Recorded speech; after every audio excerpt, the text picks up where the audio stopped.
Today I want to address a question that I see and read all over the internet, at affairrecovery.com, at my YouTube channel, on Twitter. It's not a question that comes from a cynical or angry mentality. It actually comes from a very humble, very broken, very heartfelt mindset, which is,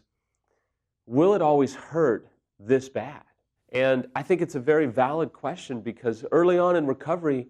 there's nothing but just heartbreak and turmoil and deception and a slow,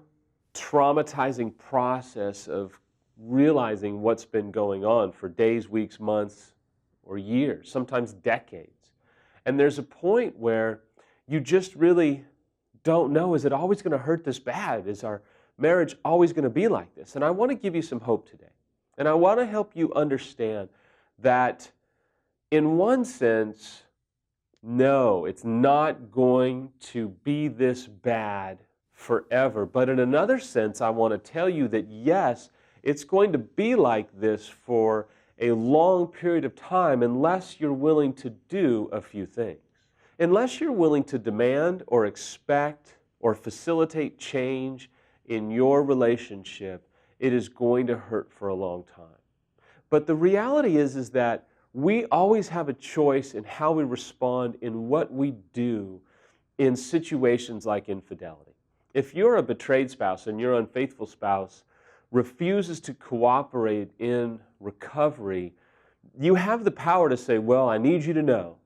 if you're not willing to do A, then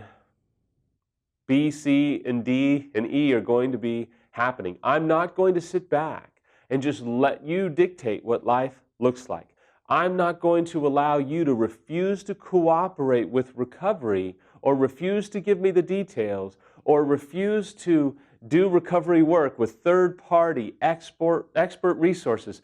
I'm not going to let you say no to those things and just have life remain the same for you and have you get to just enjoy the privileges of being married or in relationship with me when you willfully are resisting to do what I, the betrayed, the broken, need to heal. You don't get to tell me how I am going to heal when you've been the unfaithful one. Secondly, the fact of the matter is, yes, it's going to hurt for a long period of time unless you, whoever you are, unfaithful or betrayed, are willing to do something different in your recovery protocol.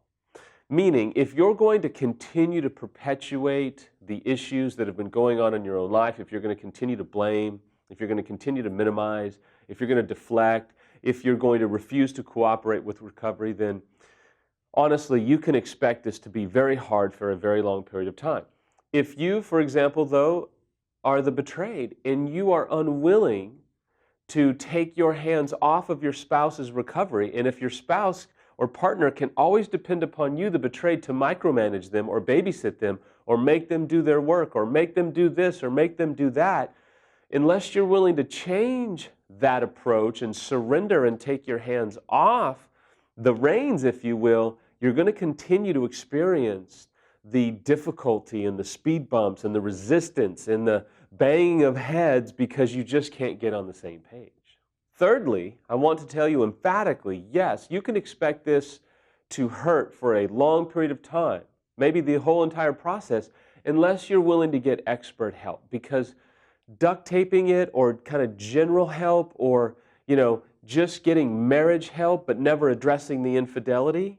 is going to perpetuate the pain and the hurt and the uncertainty that you feel on a daily basis. It doesn't mean that you shouldn't go get general help, and it doesn't mean that you shouldn't take part in